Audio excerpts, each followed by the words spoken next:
Good evening, everyone. This is Let's Just Talk with Kim. And of course, I am Kim.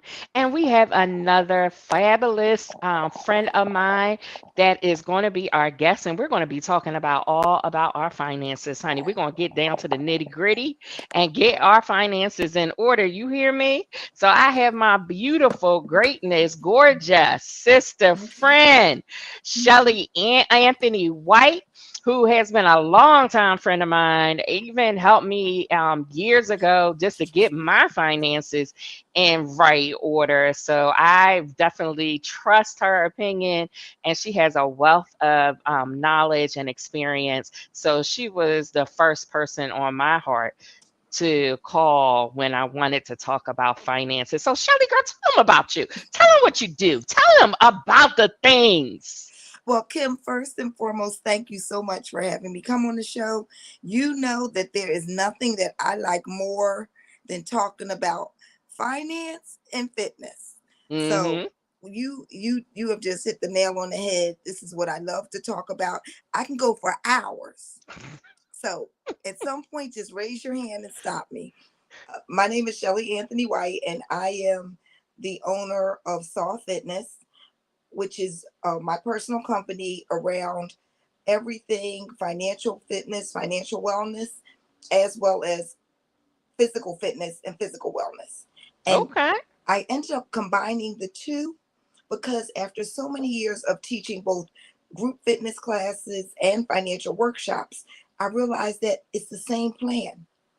The same thing. I tell you the same thing that I tell somebody that comes to me and says, if you come and say, I want to pay off $10,000 worth of debt, and Mhm. somebody else comes to me and says, I want to lose 10 pounds, it is the same program.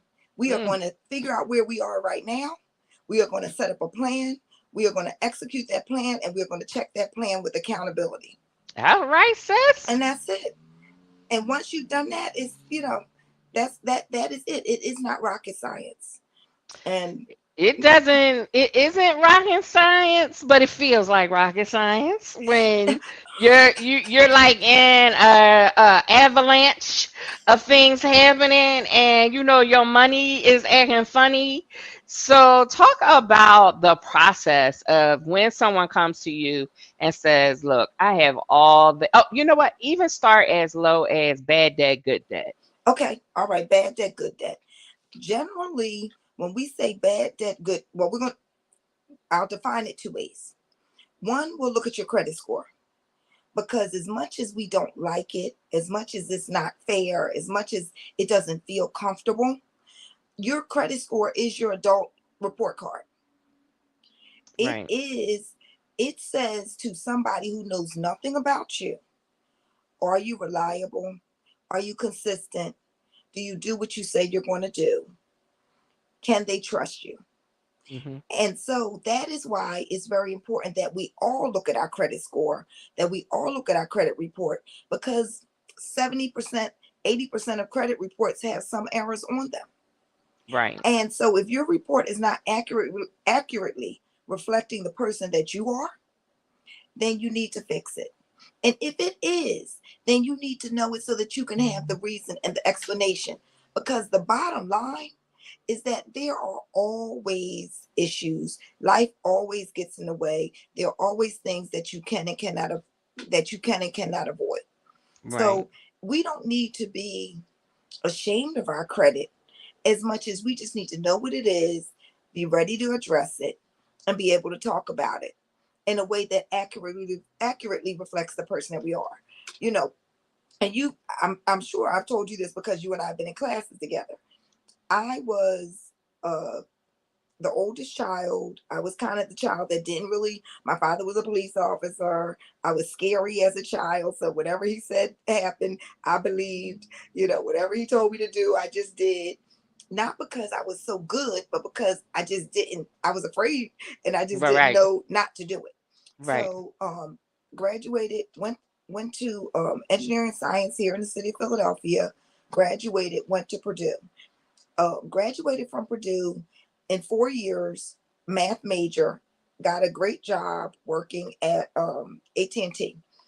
And so started working for AT&T computer sales.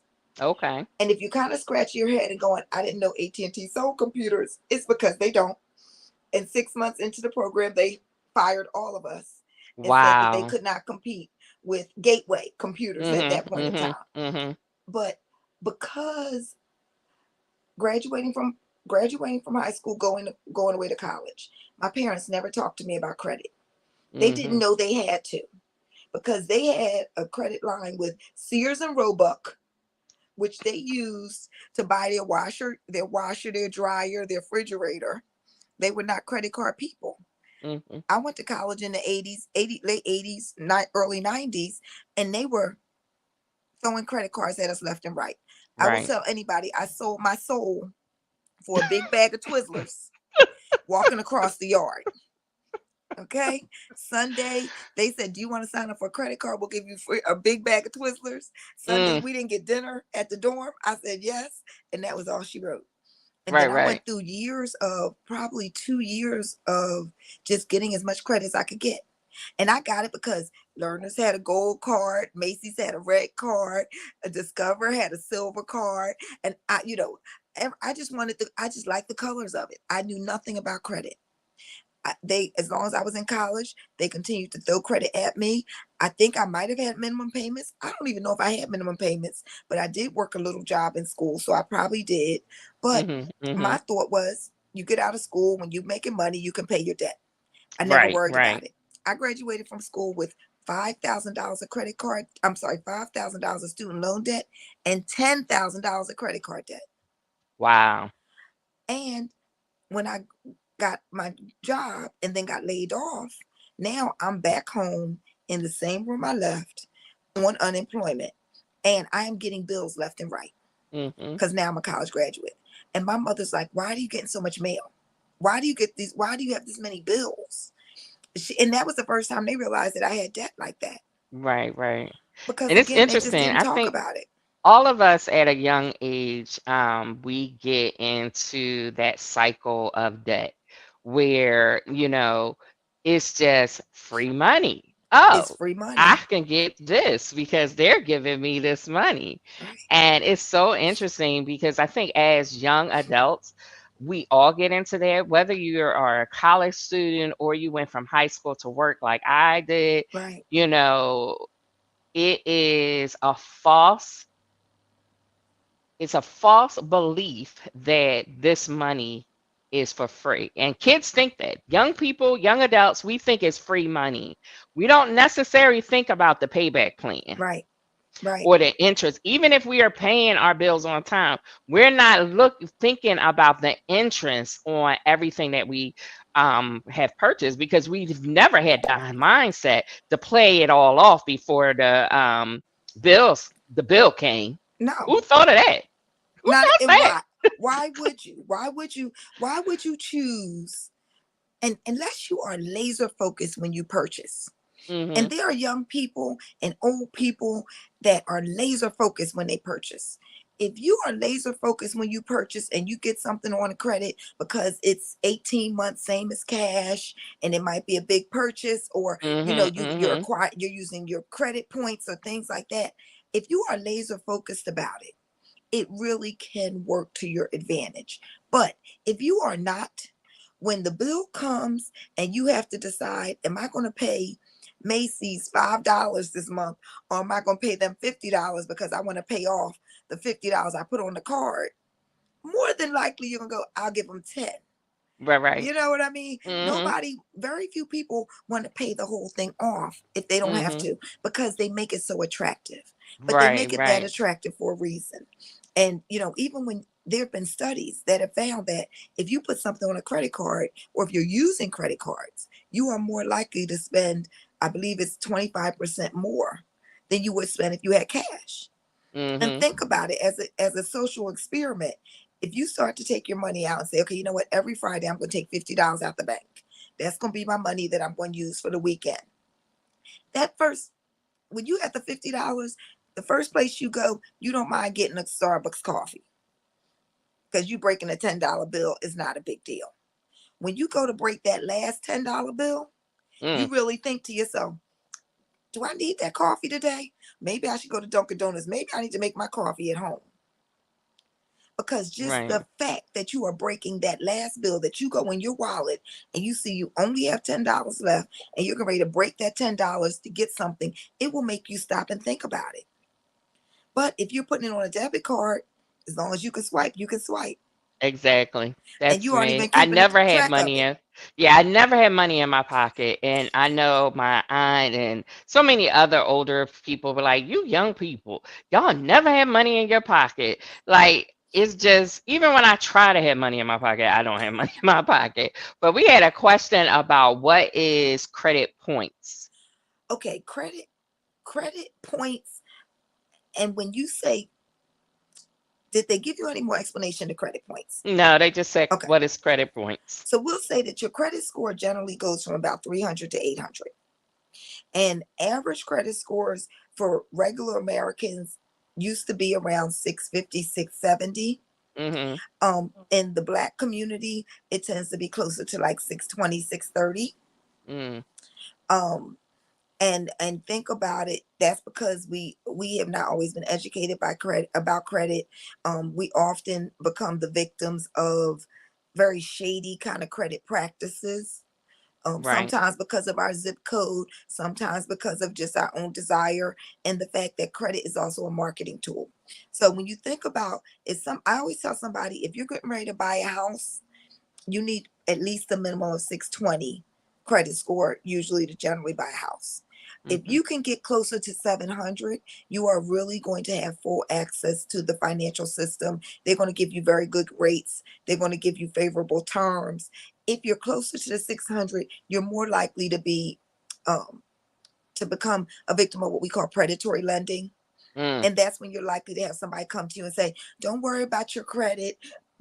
I can do it. We just need you to, your monthly payment is going to be this much. They talk right. to you in payment instead of talking to you about interest rates. Right. Right. Very similar to when you buy a car. If you Mm-hmm. go to buy a car, ideally what you want to do is you want to go to your bank, your credit union, get a pre-approval, know that you know what, I can spend $20,000 for my car. I know that the monthly payment, if I spend 20,000, is going to be $400. I know that my interest rate is going to be 5%. When you're in the dealer, when you go to especially some of these smaller, shoddier dealerships, Mm-hmm. Mm-hmm. but when you go to the dealer and they just, now they have you seeing a car, you fall in love with the car, you really like it, they pulled your credit and said, we aren't sure we can do it. But what happens is they will then start talking to you about a payment. Okay, so you know what? We can get you on a $400 payment. I've looked at somebody's payment where they might be paying 7 years on a car that's already 10 years old. Mm, And they're going to pay for that car for the next 7 years, $400 a month. Because that $400, that's not bad if it's a 5 year, if it's a 5 year payoff. But it gets real bad if it's a 7 year payoff, right, especially on an right. older car. And so that's why you need to understand scores. So when somebody says points, I'm guessing that what they mean is, different things influence your credit score. So what I'd like you to do is when we think about our credit score, think about it like a pie. So your credit score is a pie, and roughly 35% of your credit score is going to be your payment history. Straight up. Do you Mm-hmm. pay your bills every month on time, all the time? That is the biggest thing you can do. Are you paying at least the minimum payment every month on time, all the time? That's 35% of it. The Right, because just to not to Yeah. jump in real quick, when you look at your credit report with all your bills, you get a list of if you're paying on time. Like they tell you how many months that you've paid on time and if you didn't pay or anything like that. So I definitely understand. And if y'all haven't pulled your credit report, you need to pull your credit report so you can see what your credit is saying about you. Yes. You could And go then to you have a Credit story. Karma or any of that. Yeah. And what I always recommend, Kim, in all honesty, is that Hmm. people go to the government site. And I don't Oh, know if okay. there's a chat or way that we put this in, but annualcreditreport.com is the government site in which you go to pull your credit report. One word, annual credit report. And when you go to the government site, you can pull one, two, or three of the major credit reports: Experian, Equifax, and TransUnion. You pull one of them, and you can. I always suggest, if you haven't looked at your credit report before, just pull one. Learn to look at one, understand one, process one. Because if we find errors in the one, when we send those errors into the credit report to check credit reporting agency to fix Mm-hmm. them, they will communicate that information to the other two. Right. So we're going to go in. We're going to look at the. They're going to give us an option. Do you want to pull your credit report? Say yes. I want to pull TransUnion. You pull your TransUnion report. It will not give you a free score, but it will give you an option of purchasing the score, usually $5 to $10. Or that's when I tell you, go over to Credit Karma, go over to credit.com. If you already have a credit card that tells you what your score is, go there and see what your score is at that point in time. Now with annualcreditreport.com, you can only pull one report. How many months? I think You can pull every 3. one report, one of each of the three, Mm-hmm. once a year. So can you pull them all at the same time? You can. Okay. Or Okay. you can, one of the things that we say, we just turned back our clocks. So one of the things that we used to tell people was pull one when you turn back the clocks, one when you turn ahead the clocks, and one on your birthday. So Mm. that way, 3 times a year, you are looking at your credit profile. Even though it's with different people, you're still looking at basically the same credit profile. Okay, I'm just writing this in the Yeah. chat. And so when you talk about it, 30%, 35% is the biggest portion of your credit score is your payment history. The next part is how much is owed, period. Meaning how much do you have outstanding in credit? Then you're looking at smaller things like the next thing is going to be your length of your credit history. That's about 15%. So when you're looking at your credit, you want to sit down with someone, or you want to actually take the time to study it, to understand it, so that you don't do things willy-nilly. Because everything you do could potentially impact another part of this mix that goes into your credit score. So a Mm-hmm. lot of people go, oh, I want to buy a house, so I went ahead and closed all my credit cards. Well, if you close the credit card, let's say you closed your JC Penney charge. Well, you've had your JC Penney charge since you were 20 years old.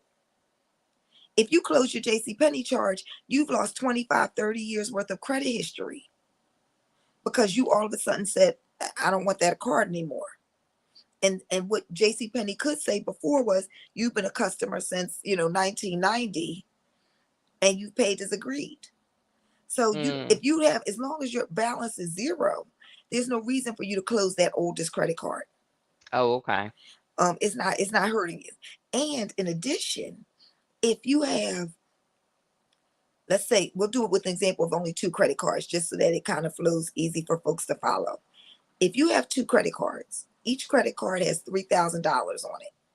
Your credit limit on each card is $10,000. So now you have 6,000 outstanding against 20,000 available, right? 6,000 against 20,000 available. You're at less than a third of your usage. You are using less than a third of the credit that is available to you. Okay. If we say, oh, I got a good deal with one of my credit cards, I'm going to put everything on the one and take the low interest rate. But when you do that, you now have $6,000 out on one $10,000 card. Mm. So now, without you doing anything wrong, you have now all of a sudden you're suddenly utilizing 60% of your credit. Well, Wow. when you're over 30% of your credit, individually or collectively, it starts to work against you. Ideally, they want you at 1/3 or less, because that says, I am using my credit to manage. I am managing my credit. My credit is not managing me.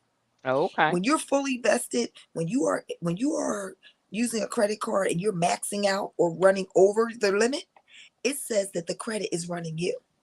Mm. It says that you are not managing your money is managing you. Wow, that's a good point. So That's a good you point. you want to make sure that when you do things, especially if you're looking at a major purchase, you want to be as strategic as possible. You want to Right. talk to a professional. Now, you cannot pay anybody to do anything that you cannot do yourself.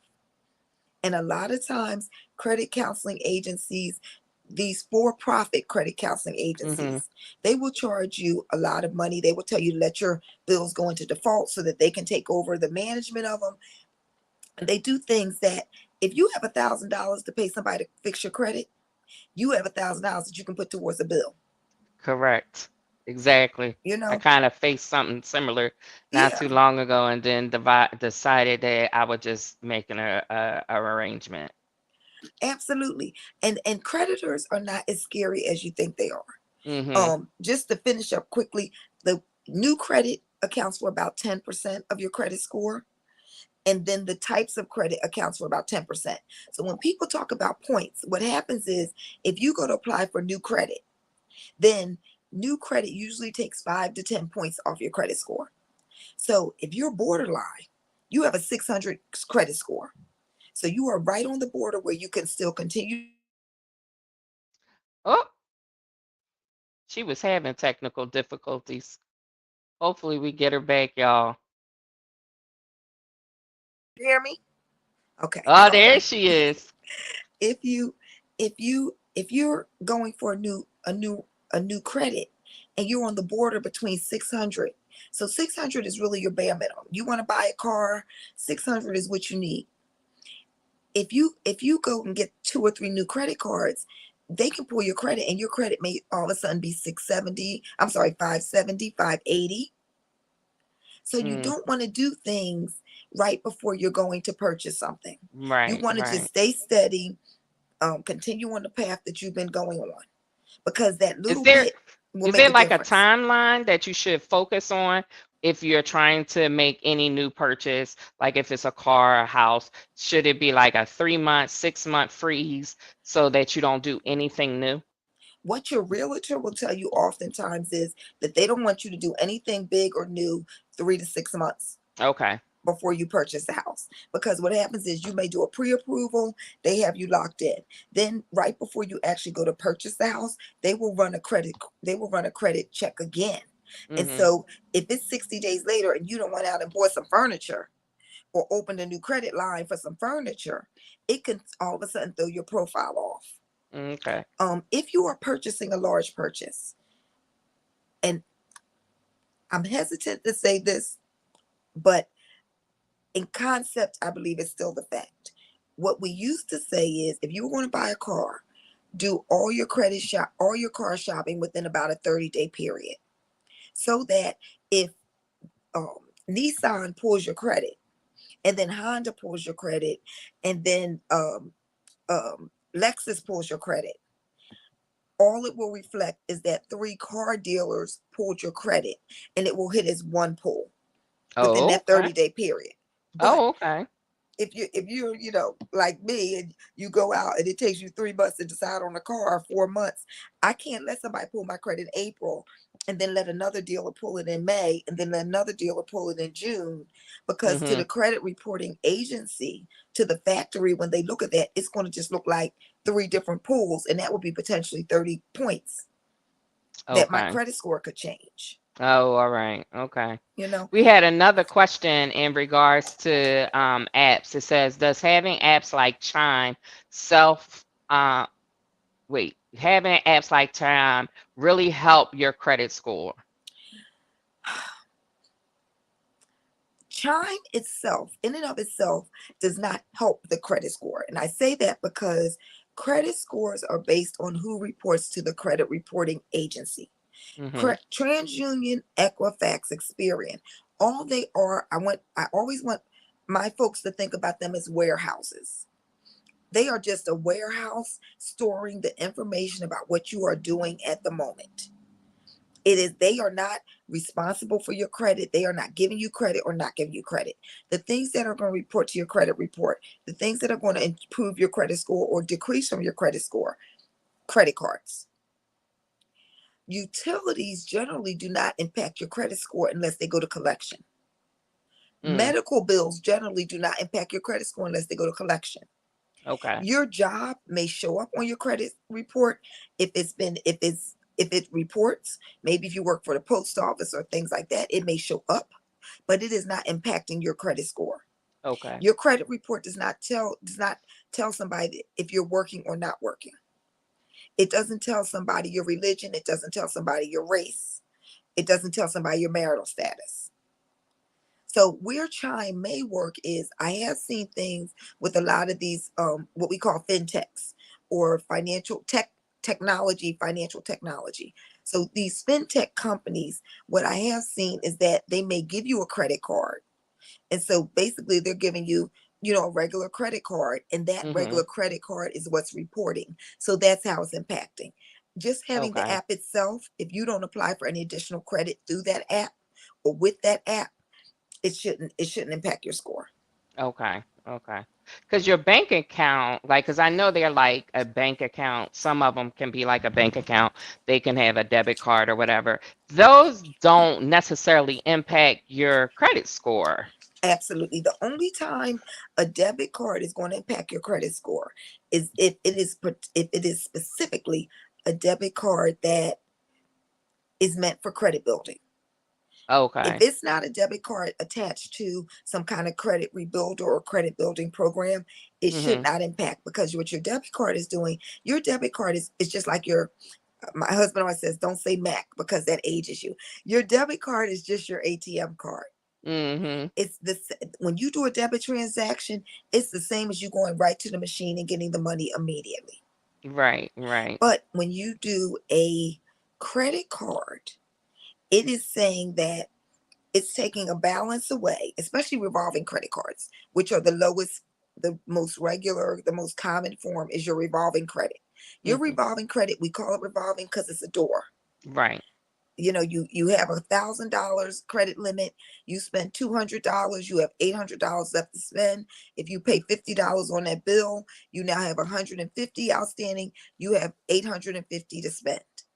As you pay it, you acquire more credit. As you pay it, you acquire more limit. You acquire more of your limit available. Right. So it's a revolving door. Revolving credit reports to your credit reporting agent, to the credit reporting bureaus.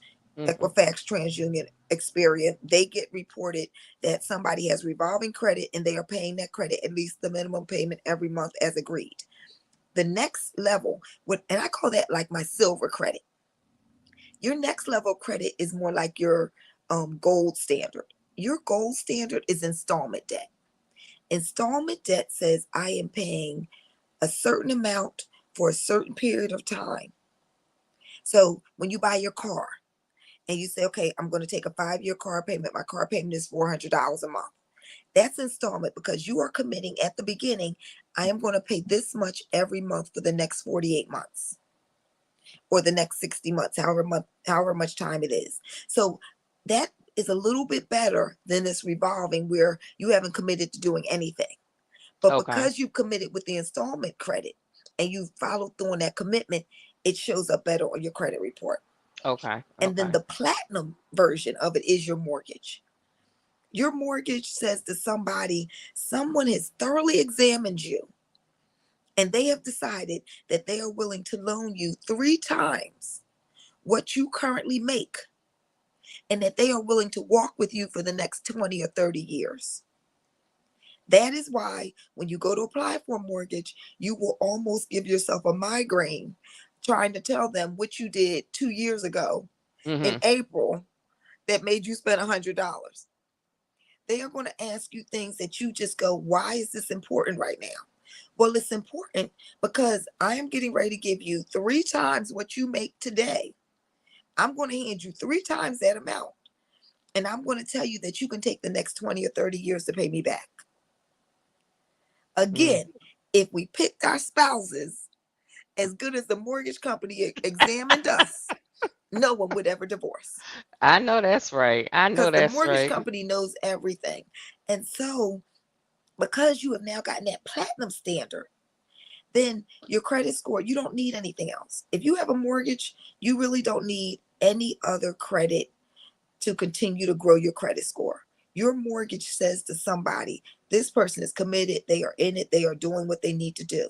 If you have a mortgage and if you have a house mortgage and a car payment, maybe one emergency credit card, that's enough. If you don't even have a car payment, you just have a mortgage and one emergency credit card, that's enough. Right. I think this question you kind of already tapped on. It says, so is it true that getting a job is a reflection of your score? No, because you don't see your job is not on your score. Sometimes on your report, it may report that you work these places, Mm-hmm. but it is not impacting your score. Mm. Only those five factors are the major factors that impact your score.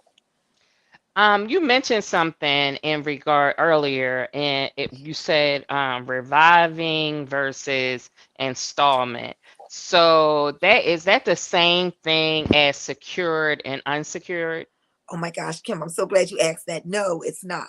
Okay, so Because explain that. secure just means it's collateralized. It just Okay. means that something the bank is holding something or holding ownership. Because when you buy your car, the bank gets to hold your title until that car is Right. paid off. Right. So Right. even though the bank doesn't have the car, the bank has the title. So at any point in time, the bank can go to a repossessor and say, I have a title on this car. I have a lien on this car. I need you to go pick up the car. In Mm-hmm. addition, if you still owe the bank, when you go to sell that car, you can't sell the car to somebody because the title with the state says the bank owns the car. So you're going to Mm-hmm. have to pay off the bank and get a release of the lien in order to sell it. So Right. secured versus unsecured, when you think about it all along the lines of the way you do a car, the way most people think about their mortgage. Same thing. The collateral is the house. So when you get a mortgage, the bank is the lien holder on that house. If you sell that house, the bank has to get paid out of the proceeds first before Mm-hmm. they will allow you to take anything left over. Correct. Okay. Okay? So that's secured. And similarly, when you talk about somebody having a secured debit card, not a secure debit card, when you talk about somebody having a secured credit card versus an unsecured credit card, if you are trying to build up your credit, one of the great ways to do that is to get a secured credit card. Mm. So you would go to your bank, or you can even, there are a lot of banks that do it online. I know in our local market, United Bank, I believe, has a secured credit card. But you would go to the bank and say, I want to open a secured credit card. And they'll say, okay, we need $200 deposit. You give them $200, they put $200 into a savings account. They Okay. then give you a credit card that has a $200 limit. So you go and you buy gas, you spend $50 on it the first month. You then the next month pay back $25 of the 50. The third month you pay back the rest of the 25. So now you have the $200 available again. Month 4 you spend another $50. And then you pay half of it off one month, half of it off the next month. Month month 9 you spend $50. And when you do that within 6 months to a year, they will generally come back to you and say, okay, you've done everything as agreed. We can release $50 of this money, or we can take you down to $100 on deposit, or we can give you an unsecured credit card. Okay. And And how does that impact your credit though? Does it? because every month that you make that payment as Mm-hmm. agreed on time, at least the minimum payment, they are reporting to the credit reporting agency. She has a credit card. He has a credit card. They are making their monthly payment as agreed. Okay. Their balances are staying less than 30%. Okay. They are using this card as we agreed to for them to use it. Okay. And it reports So just like even a though regular you, card. yeah, so even though you put the deposit in, it's still an agreement in which you have to make payments. Yep. And you pay Okay. and it'll come out just like exactly like your credit card. So when you get the bill in the mail or you look at it online, it's going to say you have a credit limit of $200. You spent $50 on the credit. You can pay us $50 and pay it off, or you can pay us $10 and we'll just continue to charge you interest on the balance. And so if you pay Okay. $10 the first month, the next month when you get your bill, instead of it being $40 left over, it's going to be maybe 43 or $44 because they'll put a couple of Okay. dollars interest on, and then you can pay that whole amount or you can pay a partial amount of it. Okay. Okay. But So it as long as still you will pay the short, minimum, right. You're good. yep, And it's still, they still will, I guess that's the way they make their money. They'll interest whatever you owe, even though it was your money in the first place. exactly, because that $200 that's on deposit is just like your car. They are not going to Mm-hmm. hit that $200 unless you stiff them for the credit, unless you don't Okay. pay the bill. If you don't pay the Okay. bill and they need to close that credit card down, they're going to take your $200 so that they have nothing to lose. That's Mm. why it's secured, because Okay. you've already given them the money. So Mm-hmm. they know they really can't lose anything, which is Okay. what makes it enticing for them to want to give you the credit card, because a lot of times that's used when someone has no credit whatsoever or they have bad credit. Okay. Okay. Now, here's Renee, the one thing go ahead. before Renee answers. Here's the one thing that we need to be very careful. A lot of times, secure credit cards can have a lot of fees, Mm. especially if you see a Facebook ad for a secure credit card, run. You want to get your secure credit card, you want to do some research on it. You want to get it from either a legitimate local bank or one of the online banks like a Citibank or Citibank, I think, has one as well. Um, and there may be another secure, maybe Bank of America has one. If you get from one of the larger banks, it should be minimal. Make sure you ask about the fees and the cost, because sometimes they'll charge you an annual fee.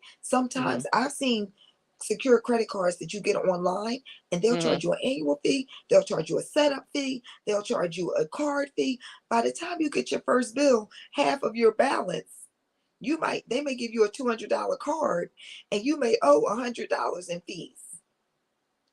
Right, right. And that's the thing. You got to just be very mindful when you're doing these things. And you have to start structuring yourself with a budget, knowing how Absolutely. much money is coming in and how much you need to pay out.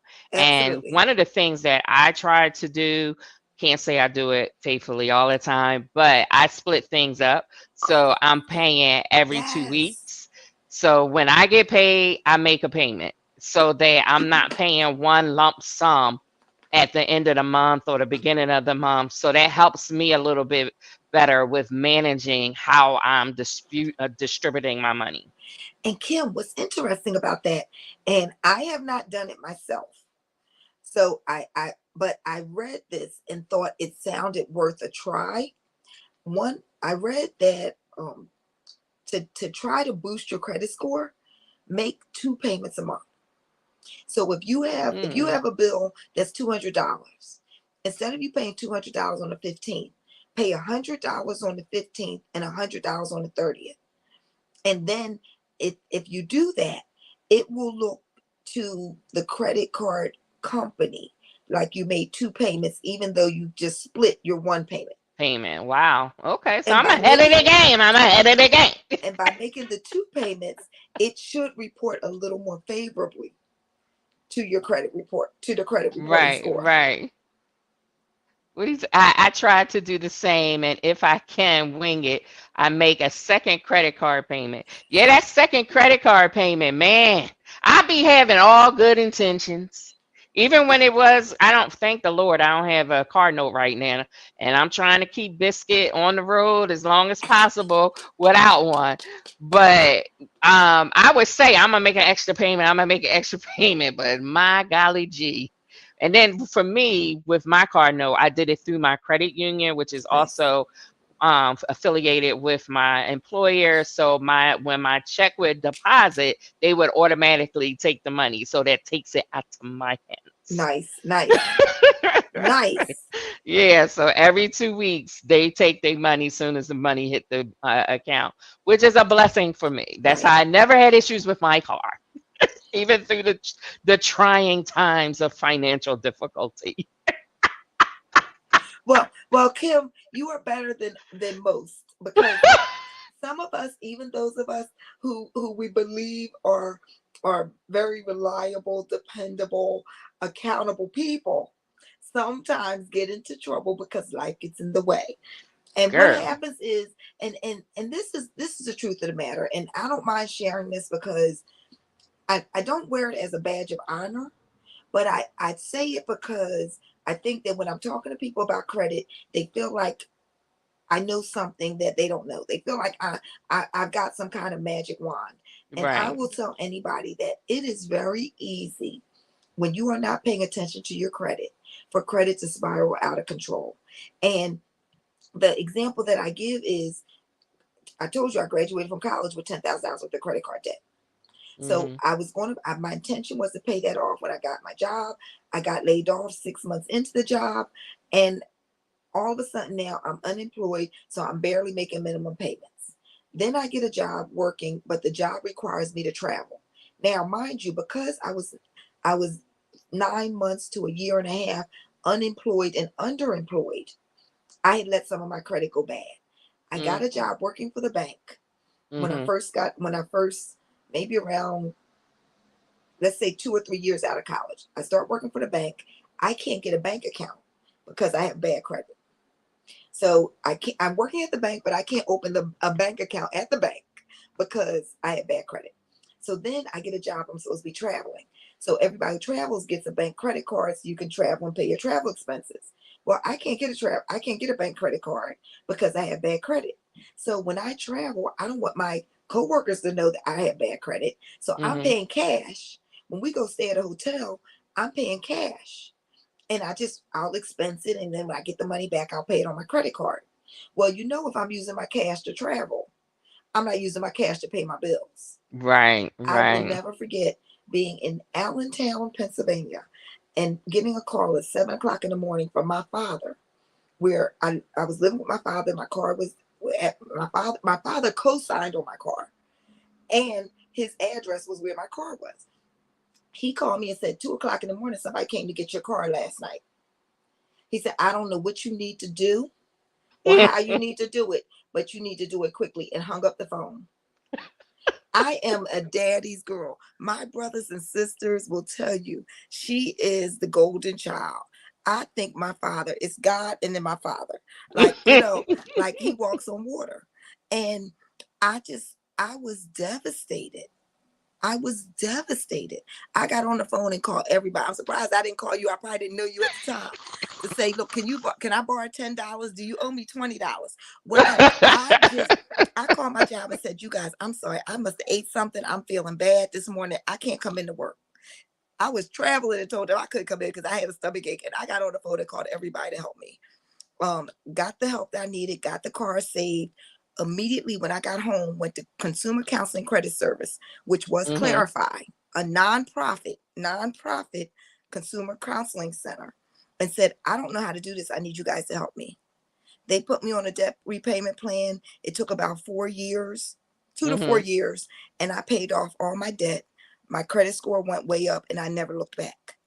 Oh, wow. And because of that, I just know that if you, at the time, 25, 26, I couldn't believe this was happening to me. It seemed so unfair. It wasn't my fault that I didn't know how to do it. And I was trying to do it. Every time I tried to do it, I always got kicked. I took one step forward, got two steps back. Why, oh, why, oh, why? I didn't understand it then. Well, 20 years later, in 2008, when I was laid off, I knew why I got laid, why I had that trouble 20 years earlier. Because in 2008, when I got laid off, what did I know? I knew my rules. So number Mm-hmm. one, I'm going to pay my mortgage. Number two, I'm going to pay my installment debt. Number three, my revolving debt, it's not late until it's 31 days late. Ah! Go ahead. Tell the trade I secrets. I may have to pay a $5 late fee, but it doesn't get reported as late until I'm 31 days late. So if the bill Wow. is due on the third, if I pay it on the second of the following month, it still gets reported as paid on time, even though the company may charge me a late fee. Mm, mm, mm, So mm. what that meant that I was working at Bed Bath, I was doing this and doing that, while I was looking for a job, and as long as I had enough to make that minimum payment within that 31 days or 30 days before the next one was due, that Mm-hmm. kept me paying on time. Right, right. And so my revolving credit was on time, my installment credit was paid, my mortgage was paid. Utilities, you get them $5. You call your utilities, as long as you're not hiding from them, Mm-hmm. and you tell them, I'm not working, I can't afford this right now, put me on a payment plan, or I'm gonna send you guys $5 on the 30th. You send them $5 on your 30th, your utilities will work with you, Right, right. Yeah, because yeah. they don't go to We're your so credit quick. report until they get Yeah, to collection. right. And we're so quick to hide as if it's going to go away, and it's not going away. Yeah. You either face it or you don't. I know for a lot of people, I mean, we talk about being young, but it also happens when you old. Yeah. And one of the things that people sometimes they are so bombarded by their debt and they can't Yes. seem to get their heads up. What is your thoughts about bankruptcy? I know from our community it's taboo, but other communities, other I'm cultures. I'm going to tell you that I used to be very anti bankruptcy. Mhm. I just felt like, again, a very culturally, it was taboo. Mhm. What I have come to learn is that it is not. And Right. bankruptcy, if you need to use bankruptcy, if that is your only way to get out from under, then it is there because it is a viable option Mhm. for Mhm. you to be able to use to get out from under. If you are really saddled, if you are under, some people are under massive amounts Right. of medical debt. They're under massive amounts of, maybe there was a sickness, or maybe something happened and they lost their home and they now still have this mortgage, or maybe the value of their home fell and they are underwater. Some people cannot get out from under. Maybe there was a sick child or a death in the family, something that happened to one of the bread. There are really cases like that. Do I still, in my heart of heart, culturally, um from a spiritual perspective, I don't think that if you are running around just making bills, Mhm. I don't think Mhm. that it's fair that you then decide, I made these bills but I'm not paying them, I'm filing bankruptcy. Right. Right. Right. But if you are underwater and you have tried to negotiate, you have tried to make arrangements, and there is no room for you to get out from under it, then bankruptcy is a viable option. And what I have found in talking to people who have filed bankruptcy is that it is not the destroyer that I think we used to think it is. So what Right. happens is, because basically once you file bankruptcy, then your creditors and potential creditors know that you have no debt. So now you are someone, ideally, you are someone who is working and earning income and you have no debt, Mhm. which makes you a somewhat attractive credit customer. Now, Right.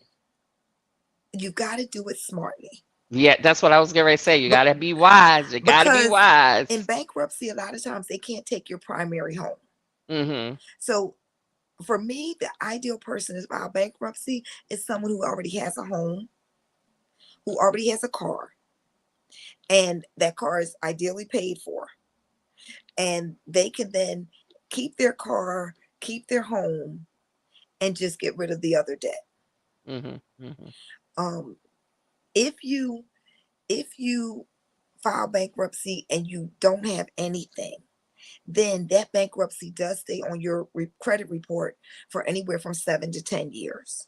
And there are many a company that will say that they cannot lend to you if you file bankruptcy within the last 2 years. It's in their Mhm. policies. Mhm. So, Mhm. know that you're going to be under at least a 2 year window. And that 2 year window could potentially be 7 to 10 years. You look at somebody, like our former president who filed bankruptcy time after time after time again. Well, we've already seen one, he had family with money and he Mhm. had influence and friends who thought that he had enough money that they were willing to continue to extend credit to him in some Right. way, shape, or form. A lot of time, if you are a working class person, if you are somebody that is, living, you know, fairly average, in a working class income or a lower income group, then you don't have those resources in place. So once you file bankruptcy, if you don't have cash in order to be able to do the things you need to do, then that bankruptcy really does become almost like another weight on your shoulder, certainly for the next 2 years and potentially for 7 to 10 years. But if you have Right. a home, if you have a car, if you have a partner, and if they have good credit, you can get around that, and it can actually work very much to your benefit. And Student it loans are yeah, generally that not dismissed in bankruptcy, no, and they're not. neither are taxes. No, no, they're not. However, what I have quietly found out is that taxes, if they're beyond 5 years, they can be dismissed in bankruptcy. Really? Okay, you didn't hear from me because I don't want the government coming after me. But yes, That's good to yes. know. That's good to know. But it has And to. it's two One, you have to different file. types. You have to Right. file, Hmm. and as long as they're over 5 years old, I believe they can Right. be included in bankruptcy. And then there's options in the bankruptcy too, like Chapter 7 versus Chapter 13, Right. where it will take all of your debt away, or you can get a reasonable payment plan, so Exactly. that at least you're still paying. And I don't know if that has any difference of impact on what is seen, because you are making payments. It does. It does because you are making payments. And also, when it's reported, it'll be reported that the bankruptcy was completed and the payments were made, Hmm. versus the bankruptcy been completed and nobody can come after you for anything else. Right, right. So, and if you do bankruptcy, the one thing is that you do want to go to a reputable lawyer. Hmm. You do want to have them. It may cost you money to file the bankruptcy. Generally, I think that pre-COVID, I think it was like $4 or $5,000 at minimum that it might cost for you to file bankruptcy. But if you're facing, 80, 90,000 or more in debt, and you really cannot get any headway, $4 or $5,000 is worth it to get out from under that, to then And get there yourself a there clean slate. there's even reputable ones who will do it 1 to 2 thousand, depending on which one you want and Okay. the amount. I'm sure it fluctuates with the amount of debt, Yeah. but it's the same type of action, so hopefully not too much. But you can, even if you shop around and be smart about it, just don't go for any Tom, Dick, or Harry. Right. You can get it for a more reasonable price. And also, what I have learned with bankruptcy is that it doesn't completely stop you from doing everything. No, not at all. You Not at all. just may have to pay more, a little more, to do things. Like if you were trying, I'm not saying about a mortgage, but if you was trying to get an apartment, you Right. might have to put an extra month's payment down up in advance in order for you to get the apartment. And quite frankly, even though I wouldn't want to be in that position, even with cars, they will, like you said earlier, they will rip you off for a car. Yeah. And the one thing about a car is, we don't think about it, those of us who have car payments, that we just pay our car payment, but it's secured. Yeah, So yeah. it's an easier sell for somebody to sell you a car because they believe that they can come get that car. Car, yeah, and some lenders put trackers in their cars, Yeah. so don't act like you can try to hide it if they trying to repo it. No, they're gonna find you. Right. That's not how They, you want to do a loan. But in all yeah, honesty, you can still get a car loan. And I've heard it as good as usually within 3 to 6 months of filing the bankruptcy. yeah, People me have been too. people have been Yeah, getting yeah, yeah, they've yeah. gotten credit card offers and car offers Yep, and you could other debt. in a few months you can start living life normal Hmm. again. And the real It trick, just costs you more, but at the same time, it may cost you a little bit more, but I believe it's a little worth it yeah. because you're rebuilding your credit at the same time. And the trick is not it's not a it's not an attack against your character that you have to file Mhm. bankruptcy. But the Mhm. goal is that once you filed it, you never have to file it again. The Right. goal is that once you've done it, you never allow yourself to get into that same kind of position Mhm. where you Mhm. have overextended yourself to that degree, or where you have been billed to that degree, or you have acquired bills to that degree that you would need to file it again. Now, Right. again, medical, that may be something It that's is what above it and beyond our is. control. Yeah. However, as quiet as it's kept, every single medical entity has a benevolence fund. They Mhm. always have some kind of resources out there where you can apply to try to get some of that money waived or some of that bill paid, or try to get out from under some of those debts. So just if I was to think about what are three important things that you can do now, or what are things that I would like people to take away from this time, is that you can always impact your credit in a positive manner. Mhm. There is always something that you can do to either build or to improve your credit. But a lot of times, what's most uncomfortable for most of us is just reaching out and making those calls to Yeah. try to ask for help, to try to tell our story. The way you talked about how you can see if you when you look at your credit report, you can see exactly what you've done over the last year or two or three, depending on how long you've had the credit card or how long you've had that particular line of credit. That's the same way that somebody else can look at it. And that's why it's important. Because if I look at your credit report and all of your credit, every credit card you have, every line of credit that you have, every student loan is up and down. It's paid, it's unpaid, it's paid, it's unpaid. Then when you're sitting in front of me, I'm going, okay, this is somebody who really has some problems paying their bills. Mhm. Mhm. But if I look at your credit report and everything was good until June of 2022, and then all your credit went crazy, then that to me says that, okay, something happened in June of 2022.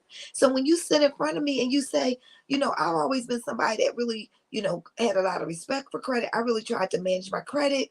And then I got laid off. Then my mother Mhm. got sick. Then my son got sick. Then Mhm. I had a fire in my house.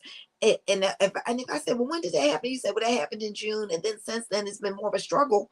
Well, that's the story your credit report tells. Right. Right. So we need to know what our credit report says so that we know what we can tell so that our story is consistent with what they're seeing. Because Mhm. it's nothing worse than when you tell somebody something and then they see the evidence and the evidence shows something different. Right. Even when it comes to jobs, because nowadays a lot of jobs use credit scores as a way to filter, do that first filtering up through the applications. So if you've been applying for jobs and you're not getting jobs and you have bad credit and you're applying to places, especially financial places or places where that would matter, where your credit would really be important, then Mhm. when you apply for that job, you want to get a chance, if you can, to say to somebody, especially, a lot of times somebody refer you to a job or your sister work on a job and she said, oh, my sister would be good. Let me get you my sister's resume. Well, you want to give them your resume, but you want to tell your sister too, make sure that whoever you give this to, if you're giving it to the hiring manager, make sure that they know that I have some credit issues, but that I'm working through them. Mm. It's interesting that would prevent someone from getting a job because, in a sense, especially in this economy, you would think this is the reason why they need the Right, job. right. But the reason why it can prevent is because we again still are running a very automated system. So that you Right. think about, that's why all of us have to go online and fill out the stupid application online. They still want a resume, but they Right. most of the Right. time they want you to fill out that application online. Well, part Mhm. of part of having that application online is that they can run through certain things. They can screen the applications without it being a person. Mhm. That Mhm. little lady who used to be in the back office of the store, in the back Right. office of the of the bank, in the back office of the business, who would call around and say, oh, do you know Kim? This is such and such. Do you know Kim? Is she reliable? And they called around and got your reference. That person was laid off 10 years ago, Right. and Right. they've been replaced by a computer. So Mhm. what they have to do now is they get 500 resumes. They have to put 500 resumes. They put them through the machine. The machine then comes back and says, here's these 300 have credit scores above whatever, whatever, whatever. And then from that 300, these 200 have the keywords in their resume or the Mhm. keywords in what they submitted that match what we want, what we're looking for. It's all automation. It's all a I'm not tech savvy, but it's Mhm. all part of the algorithms. Rhythm. Yeah. Mhm. Yep. Because a lot of times people, I remember long ago, there was a position created for me, and and I didn't get a call. And it was really like, what the heck? Like, Y'all because you have to created it. do the normal things. Right. So I had to make some calls to say, like, I needed the upper ups to say something Right. because I don't understand what's happening. We talked about this, and it wasn't that I was no longer a viable Right. candidate. It's just that the way the recruitment happens now, you can't get through. Yes.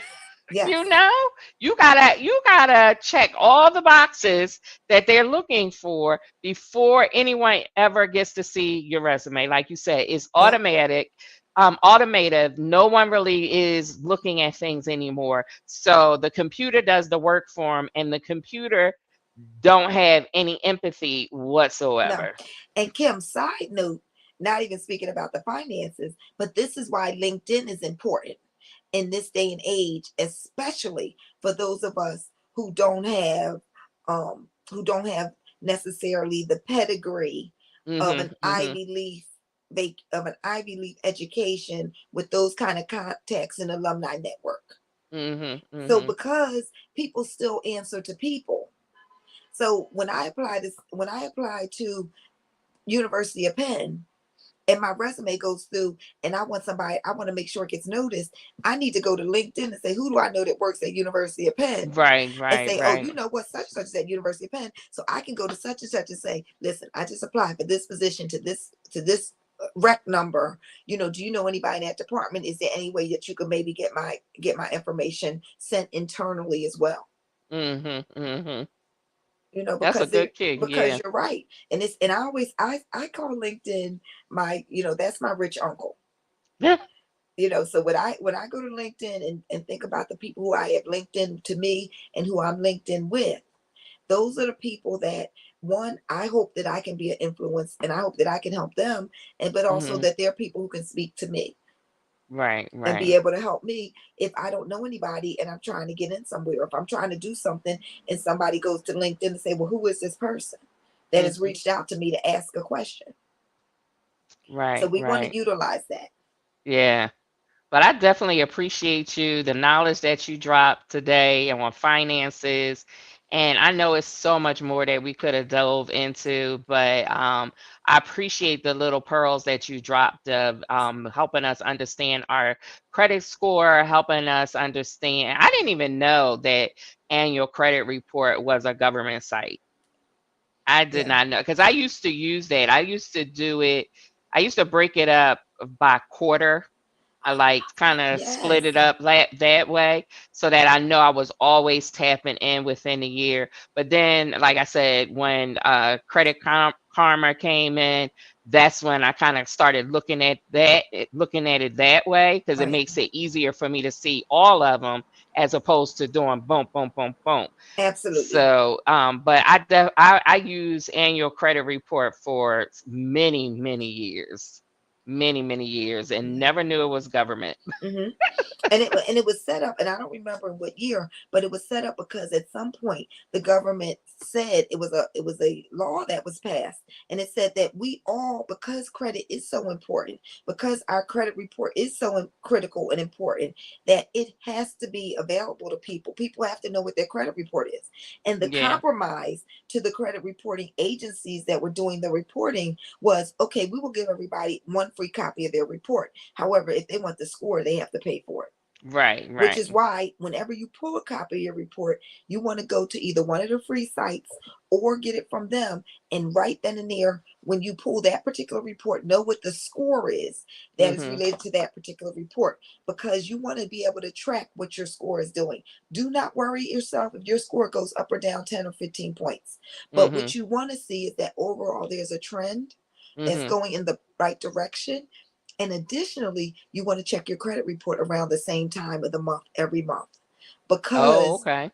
at different points in time, you just paid your credit. If you just paid your car note, all of a sudden your bill has gone down by a couple of $100. So if you pull your credit report in, the 7th, and then you pay your car on the 15th, and then you pull on the 22nd, your score might look slightly different the beginning of the month versus the end of the month. So you want to put a note on your calendar that says, you know what, every month around the 5th, I'm going to check my score. So even if you're using Credit Karma, it's easy, it's free. Every month around the 5th, check your score and start to track where your score is every month around the 5th. Because what Credit Karma will tell you is, ding, your credit score went up 5 points. Ding, your credit score went down 5 points. But that doesn't matter because that's little Yeah. stuff. Mhm. But what Mhm. matters is, well, if you get one that says, dang, your credit score went down 40 or 50 points, you need to You know what might that want is to pay attention. immediately. But if you're trying to improve your score, all you want to know is that, over the course of 2 or 3 months, it's moving in the right direction. What you're Right. doing is working. Right. I think this is a good question before we go. This will be our last Sure. question. She said that on Experian, her score was 40 points higher than the other two. Why does that happen? Okay, it happens because different people report different things. So let's think about where they are. I believe, if I'm correct about it, TransUnion might be Chester. Um, I think Experian might be either Experian or Equifax. One of them is in Texas, one is in Atlanta. Okay. So now, if you lived in Texas or if you lived on the West Coast, then the credit reporting agency that's in Texas may have not only your national information, but it may have regional information. So, Mm. and only the way I can think about it, and I always use this, and this is not even a good example anymore. You know how we used to have Gimbals? Oh, right, right, Well, right. Gimbals was a regional store. So if you had a credit card at Gimbals that went bad, at that time, Gimbals would have reported only to the local credit reporting agency. If you have a Visa, MasterCard, Discover, American Express, they report to all three everywhere in the country. But Hmm. if you're a smaller person or a smaller store or a smaller entity, you might only report to the local credit reporting agency. So Okay. therefore, there may be something on one that's a little bit different than what's on the other. A Okay. lot of times, if you're going to school, you want to go to school. If you went to service and you lived in different places, some of those kind of things are things that may make a big difference. So And what? go Go ahead. ahead. Here's another thing. When I go to pull your score, as someone, I put in a code that says I am looking to pull her score to consider extending her additional credit. My credit score is going to be slightly different or could be significantly different than the credit score that you would pull if you just pulled your score. It's not fair. It doesn't make sense. But basically, when it churns the number, when it takes all the information and it calculates what kind of score you're going to get, it calculates it based on the risk, because I am coming to them and saying, I am looking at extending you additional credit, which is why you see some people say, I did a hard pull or a soft pull. A hard pull Okay. says, this person has come to me for some additional credit, evaluate them and give me a score. A soft pull says, she already has a credit card with us. I just need to check and make sure she's not doing anything crazy. Oh, okay. And so a soft score, it's not going to impact your credit score. A soft hit, those are people that, in the finest of print, when we signed that credit card agreement and we told them they could look at my credit at any point in time, Hmm. they can look at your credit at any point in time. Okay. Yeah. Okay. Wow, that's interesting. Because I have noticed, not drastically, I'm saying that's drastic for 40%, 40-point difference. Yeah. But sometimes it be a few numbers off in any given direction. I personally just focus on the highest number. I don't Yes. know if that's what the companies do, but No. that's what I do. They generally take an average. So Okay. usually when you have a company, they will take an average of the three, or they'll take the middle score if you're actually Oh, applying okay. for anything.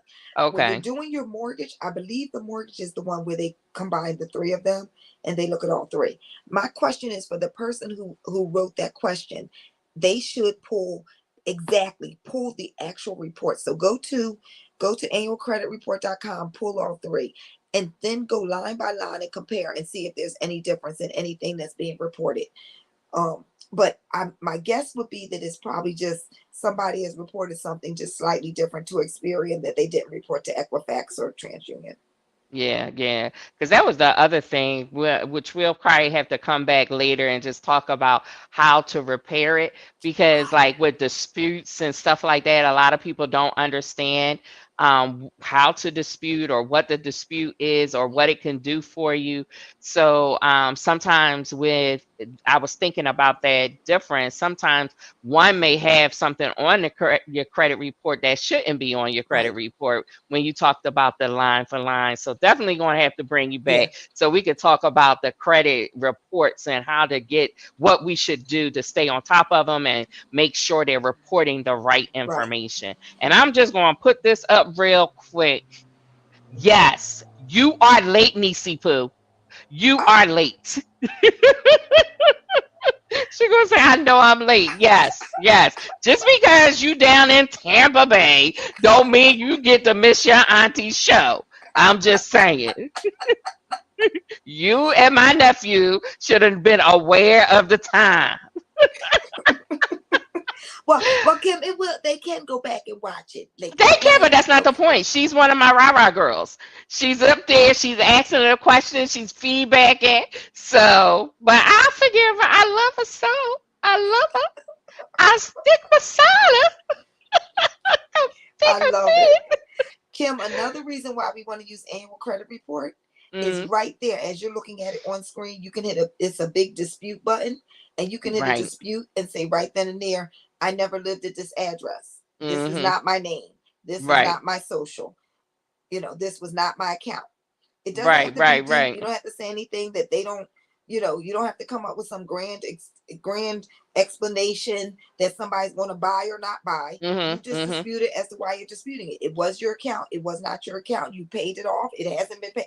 Whatever you find is wrong with it, you hit the dispute button. You identify what account you're disputing, and you just tell them the bare facts around why you think that that's a problem. Right. Okay. That's Yeah. cool. All right, sweetie pie. I'm not going to take any more time. I just appreciate you for all the knowledge you provide. I got smart friends. My friends are so smart. They so brilliant. They so pretty. Kim, that's because you so smart, you so brilliant, you so pretty. And so you just, it like attracts like. Right, right. You're good people, and so you attract good people. Oh, thank you. I try. I really do. This has been a ton of fun. I can talk for 18 more hours. I'm So sure, but I'm not going to let you. no. It's past my bedtime. All right, but But tell the people how they can hook up with you. I know you okay. doing your fitness thing. I got it in this description, but go ahead and Wonderful. tell the people. Sometimes they don't look at that. And what they can do is I'm on Instagram, I'm on Facebook.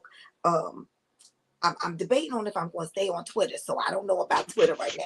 But I'm on Instagram, I'm on Facebook under Saw Fitness Philly with one L. And if they just messenger me through either one of those, just reference the show and say, I heard you on the show, just have some questions. I'm always glad to have that conversation with folks. Awesome. Awesome. And she does this as a profession, y'all. Yeah. So if you need some help, I'm going to tell you, this chick is the one you want to call. She helped me like big time. I'm not All even you going to have to go do is into listen. it. All you have That's to do is right. listen. You If got you to be listen, we got dedicated. you. You Yeah. got to be dedicated. You got to want it. Yeah. You gotta want a new financial life, and she'll get you through. Yeah. And I'll That's hold what your she hand and do. I'll cry with you the first time we have to pay a bill that you don't want to pay. I got you. We will do it all together. Okay. All right, Sugar Poo. Thank you All so right, Kim. much. Love you. Love you so much. And remember, y'all, I am Let's Just Talk with Kim, and on every Monday night at 7 p.m. Eastern Standard Time.